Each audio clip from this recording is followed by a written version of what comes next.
Kasi for every unlawful act, for every crime, there attaches a civil liability. Pwede mo namang i-file yun sabay doon sa criminal case pag-file niya or i-file niya separate. Ang ginawa ni Congressman Leandro Leviste, he filed a separate suit for damages under the Civil Code. So, acts contrary to law, di ba?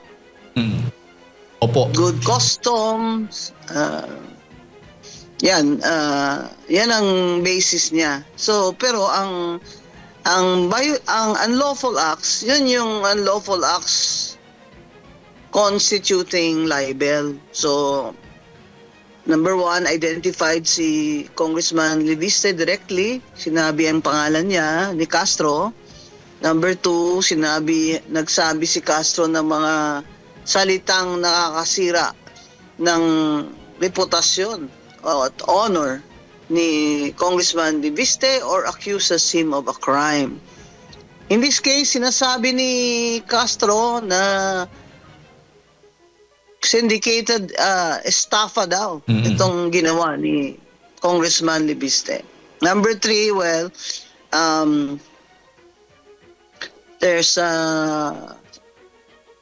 malice, okay? May malisya. Tingnan natin sa pagkasabi at sa facts, no? So, in this case, yung mga elementong yun ay present. Kaya si Congressman Leviste nag-file ng civil suit for damages based on libelous remarks of Claire Castro. Opo, attorney.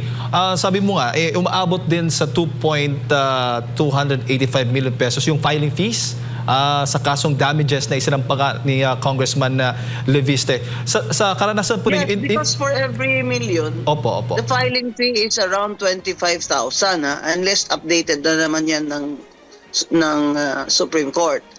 So, 25,000 for every million. Yan. I-times yun ng 110 million. Yun ang filing fee niya. So sa tingin mo, indikasyon ito na legal strategy ito na para pahirapan yung depensa ni Yusek Claire? Well, para mayanig siya. Kasi pag kinailan mo naman siya ng 5 million, parang baka hindi naman siya mayanig. Opo. So talagang sa status ni Congressman Leviste at sa kanyang kakayahan, sa status niya, congressman siya. So, kaya niyang i-file for 110 million na damage suit. So, mas madali kasing manalo sa damage suit sa civil case kaysa dun sa libel. O nga po. Kasi dun sa libel, mahirapan yung meron kasing di ba? Meron kasing ruling na pag ikaw ay public official o ganyan, elected, no? Congressman ka, hindi ka dapat onion skinned. Opo. Pero kung ma-establish naman niya ang malis, mapapanalo niya. Pero mas madali mapanalo ang civil case. Kasi ang standard ng ebidensya na required ay preponderance of evidence lamang. Kumbaga ay makikita mo sa mga sinabi ni Claire Castro at sa mga post niya na paulit-ulit, ganyan. Pero dun sa libel na kriminal na may patong na kulong, kailangan ma-prove niya beyond reasonable doubt yung mali siya. Opo. So, totoo po yung sinasabi na mas mataas yung chance na ma-dismiss yung libel case kapag ang nagrereklamo ay isang public official dahil nga po doon sa doktrina ng freedom of speech at yung public interest. At saka hindi sila dapat balat sibuyas, di ba? Gaya niyan, pag nagbatikos ako ng congressman, pailan niya ako ng, di ba, ilang beses ko na yan si Edwin Garjola na yan ng CWS party list, si Martin Romualdez. si Congressman Puno, di ba? Pero alam din nila, at siguro alam din ng mga abogado nila that this is my freedom of speech. Pag hinablan niyo ako, hahaba ang kwento, di ba? Po. Ayaw nila humaba ang kwento pag ako ang nagsasalita. Alamang ako dyan Kasi mas makikinig yung mga tao sa akin kaysa kanila. Yan yung mga nag-aatubili yung mga congressman na yan mag-file ng kasong libel sa mga journalist at mga kagaya ko, private citizen, di ba? Pero yung si Marvin Rillo, sample lang, balat sibuyas talaga yun. Inablas si CJ Hero ng libel. Opo. Ba't ka magalit na galit, Marvin Rillo, dahil natalo ka ni Suntay? I-voter ako dyan sa Quezon City. Alam ko naman yung pinanggalingan mo Saan ka ba nanggaling? Di ba? So, itong kay Congressman Libiste at kay Claire Castro, kung itutuloy itong libel talaga, magiging landmark case ito. Bakit? Kasi yung inaabla ni Congressman Libiste ay hindi naman journalist. Hindi rin naman siya private citizen. O public official din siya. O kumbaga, public official, elected official versus a high government official. So, kumbaga, ang expectation ng public kay Claire Castro ay iba kaysa expectation ng freedom of speech ng mga journalist. Kasi kay Claire Castro, dahil siya ay katawan, she's representing the president as spokesperson, pag sinabi niya yun, may bahid na siya ng political color. Kumbaga, may malisya siya. Opo. Balikan ko lang yung nabanggit po ninyo, attorney, na ito nga, sabi nga ni UC Claire, Auntie Claire, na possible na haharap po ng large-scale estafa itong si Congressman Leviste. Ano bang mga dapat patunayan ulit bago mo masabing may large-scale estafa po dito? Gawa-gawa niya lang yan. Hindi ko alam kung nag-practice talaga yun si Auntie Claire. Hindi ko talaga alam. Hindi ko narinig yung pangalan niya kasi sa practice. And I practiced for 20 years before I became Commissioner of COA and COMELEC.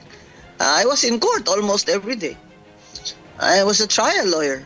I even have cases that I won in the Supreme Court. Di ba? The Anti-Vowsy Act, landmark case. I was the lead counsel there. Maria Rowena Guanzon versus Judge Rufon. It's an ethics case.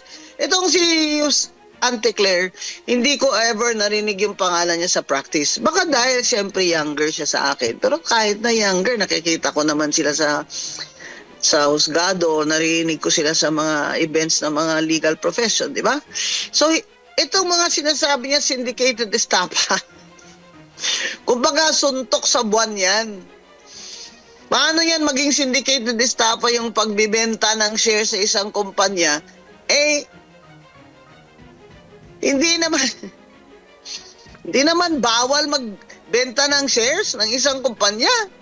Kaya nga, negosyo yan Paano yan naging estafa? Sinong inistapa nila? Gobyerno inistapa nila? Parang pag pinailan pa niya ng syndicated estafa, idadamay niya si Manny Pangilinan? Kasi idadamay niya Meralco? Di dumami na kalaban ni BBM? Di ba? Kaya yung mga sinasabi niya, ano na niya lang, sa nervyos niya ba? Opo. Sa nervyos ni Auntie Claire, ni Attorney Claire, offensive din siya. So, kaya, kumbaga, ay haka-haka niya lang yan. Spekulasyon. Opo, attorney. Gawa niya lang. Opo, mayong aga, mayong buntag, si Admar po ito. Attorney, mainam po ba ito sa ating gobyerno na meron pong isang tagapagsalita, representative ng gobyerno, palace officer ito, tapos may dual entity na isang political vlogger din meron siyang vlog eh. Tapos sinabi rin niya, binigyan niya ng linaw na yung kanyang pagiging vlogger doon sa kanyang channel mismo ay labas na doon sa kanyang pagiging isang opisyal ng gobyerno, attorney. Eh kung dalawa pala personality niya, di schizophrenic siya. Ay, alam ko may mga rules ang government offices sa ganyang kataas na ranggo. Ang sweldo niyan, mga 300,000 ha. Taas ng sweldo ni Auntie Claire ha. Kaya takot na takot yan matanggal ni BBM eh. Alam ko yung mga rules yan dyan sila eh. Hindi ko alam. Dapat ilabas na Malacanang ang rules nila tungkol dyan. Na bay kung spokesperson ka na, bawal ka na dapat mag-vlog-vlog. Ano ba yun? Hindi ba, pwede ba sabihin niya na, magandang umaga, mga higala. Ako ngayon ito nagsasalita, private person ako ha. Opo. Tapos doon, pag may doon ka sa Malacanang na ganyan, spokesperson ka naman, schizophrenic ka. Di ba dapat lang sa, kahit ethics lang, ethical lang, kahit nasabihin mo walang rules ba? Di ba common sense yan? Na kung tagapagsalita ka ng presidente, huwag ka na magsalita sa personal mo na vlog. Diba? Opo. Dapat ka, dinilit niya na lang yan o sinuspend niya na yung personal vlog niya nung in-appoint siya. Kasi baka yung vlog niya na yan, ginawa niya yan bago siya na-appoint. So, hindi naman pwede yun kasi sino ngayon paniwalaan natin dito? Pag nagsasalita pala siya for the president, tatawa yung tao. Sabihin ng tao, ito ba si... Ano bang personality ito ngayon? Si Dr. Jekyll o si Mr. Hyde? Opo, opo. Kaya, kung ako sa Civil Service Commission, i-inquiry din nila yan si Jose Claire. Tingnan mo yung rules ng Civil Service Commission sa ukol sa paggamit ng social media. Meron yan, meron yan. Nakikita niyo rin po na may impact kung bakit ganito po kababa yung rating ng ating administration na ngayon po. Kasi yung nasa communications, minsan labas na doon sa nagiging pagiging representative niya. Parang sarili ba niyang opinion? Di mo na alam kung sariling opinion niya or ini-echo niya yung ang stand ng gobyerno, attorney. Oo. Tsaka yung imbis na sabihin niya lang kung ano yung gustong sabihin ni BBM, anong policy niya, anong bagong project niya dyan, no? Ina-atake niya yung Vice President. Wala naman sa buong mundo ganyan na spokesperson ng presidente o leader ay dinadamay pa yung away politika sa Vice President. Yan ang number one niya talagang kapalpakan. Hindi niya ma-distinguish talaga kung ano yung trabaho niya, na focus lang siya as spokesperson ng presidente o yung trying to please BBM. Yung gusto niyang Star Award siya ni BBM ba? Atakihin niya si Sara. Opo. Binesweldohan natin siya eh. Sinasweldohan siya ng taong bayan para gawin niya yung trabaho niya maayos eh. Hindi naman trabaho ng spokesperson yung mag-atake ka sa Vice President. Buti nga, hindi siya pinapansin ni Sara eh. Hindi naman siya pinapatulan eh. At Opo. kung ako din naman ang Vice President, ba't ko naman ito papatulan eh? Mas okay nga eh. Mas lalong bumabagsak yung tingin ng tao kay BBM pag ito ang nakikita sa... Opo, attorney.